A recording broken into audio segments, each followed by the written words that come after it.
سلام. امروز میخوام در مورد نیت احساسی شما نیت بکشیم. اینکه طرف مقابلتون چه احساسی به شما داره و شما چه احساسی به اون دارید و پایان و عاقبت این ارتباط چه خواهد شد. از این دسته برای شما کارت میکشم و از این دسته برای کیس عاطفیتون.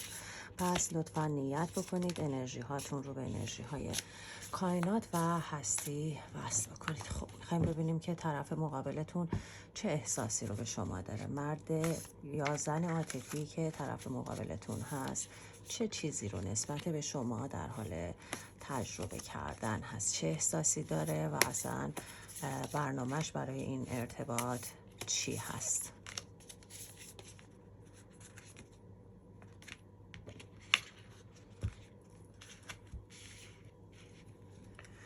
و حالا در مورد شما احساساتتون و اون چیزی که در مورد نیتتون میخواید بدونید.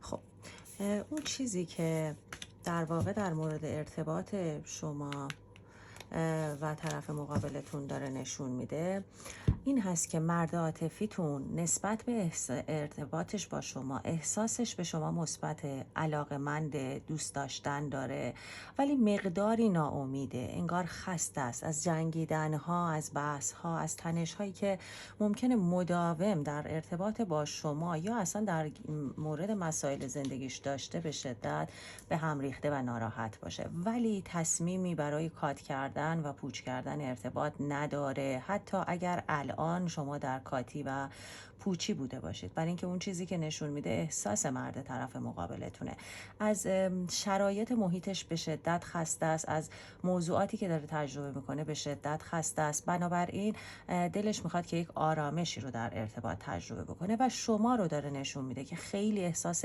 بلا تکلیفی دارید و خیلی احساس نگرانی دارید. احساس میکنید که ارتباط پایان پیدا کرده و احساس خطر دارید در مورد برگشت و وصل شدن مجدد ارتباط. این ارتباط میتونه براتون مجددا وصل بشه اگر کات هست، اگر هم کات نیست و در سردی ارتباط هستید که مجددا ارتباط میتونه براتون شکل خودش رو پیدا بکنه. ولی اون چیزی که داره نشون میده رابطه شما در یک زمان بحرانی هست، زمان بحرانی که طرف مقابلتون خسته است از فشارهای بیرونی. بنابراین بهتره که تنش‌ها رو در ارتباط کم بکنید. ممکنه که بسیاری از این تنش‌ها و بسیاری از این موضوعاتی که در رابطه به وجود میاد از روی دوست داشتن شما، دلتنگی شما و ترس از دست دادن اتفاق بیفته، ولی لازمه که این احساسات رو کنترل بکنید، به خودتون و ارتباط عاطفیتون زمان بدید و این رو بدونید که طرف مقابلتون احساسش به شما عشق و دوست داشتنه، فقط خسته است و این خستگی ممکنه باعث بشه که یک تایمی بخواد دور باشه، فاصله بگیره و اگر رابطه رو بخواید دوباره ببرید به مرز جنگ ها و دعواها، قطعاً با بلا تکلیفی ارتباط و پوچ شدن ارتباط مواجه میشید. بنابراین بهتره یه مقدار آرامش خودتون رو حفظ بکنید و 4 وعده بحرانی روبرو رو پشت سر بگذارید و بعدش قطعاً به آرامش خواهید رسید. در عشق و نور باشید.